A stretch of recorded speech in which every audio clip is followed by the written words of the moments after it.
This is One Sentence News, a daily podcast featuring 3 news stories with a sentence-long summary and 1 sentence of context apiece. I'm Colin Wright.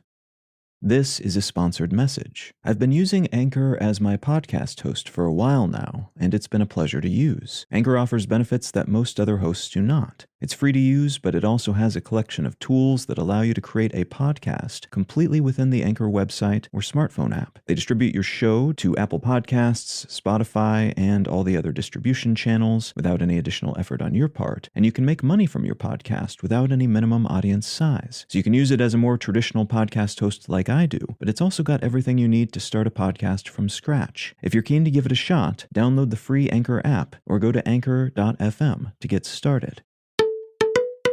It's Wednesday, February 1st, 2023. Let's talk about the news. From the New York Times, IMF upgrades global outlook as inflation eases. The International Monetary Fund has announced that its new economic growth projections show a somewhat rosier 2023 compared to its earlier projections, with global output growth at 2.9% instead of the previously predicted 2.7%.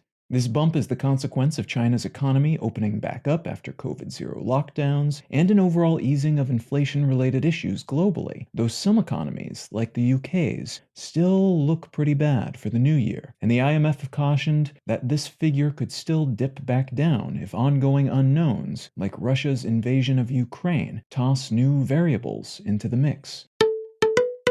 From the Associated Press, 7th Memphis officer disciplined and EMTs fired in Nichols' death. In the wake of the murder of Tyree Nichols by 5 police officers in Memphis in early January, those police officers, and 2 others who were less directly involved, have been fired and/or charged, and 3 emergency medical technicians who were deemed to have violated policies and protocols which may have contributed to Nichols' death have been fired. This whole situation has been a tragedy and a mess, in part because Nichols is yet another black man who was brutalized and killed by police in the United States, in part because the police who killed him were part of a special unit, which has now been disbanded, that was meant to help deal with violent crime in the area, but which seems to have caused more harm than it was preventing because of the tactics it used against locals, and in part because a lot of people who were involved maybe could have done something to prevent Nichols' death, but didn't, for various reasons, most of them systemic in nature.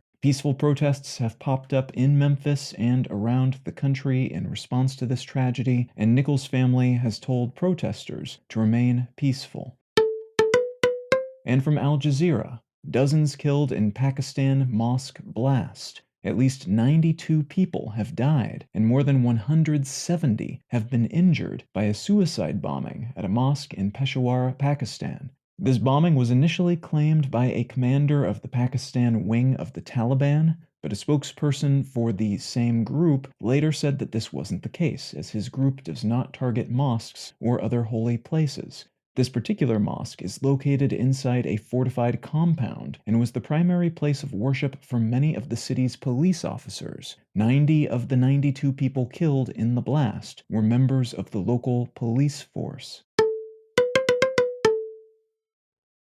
If you're finding some value in One Sentence News, consider leaving a quick review wherever you get your podcasts and/or sharing the show with a friend. You can find out more about this show or subscribe to the email version at onesentencenews.com, and you can support this and other related projects like the Let's Know Things and Brain Lenses podcasts at understandery.com.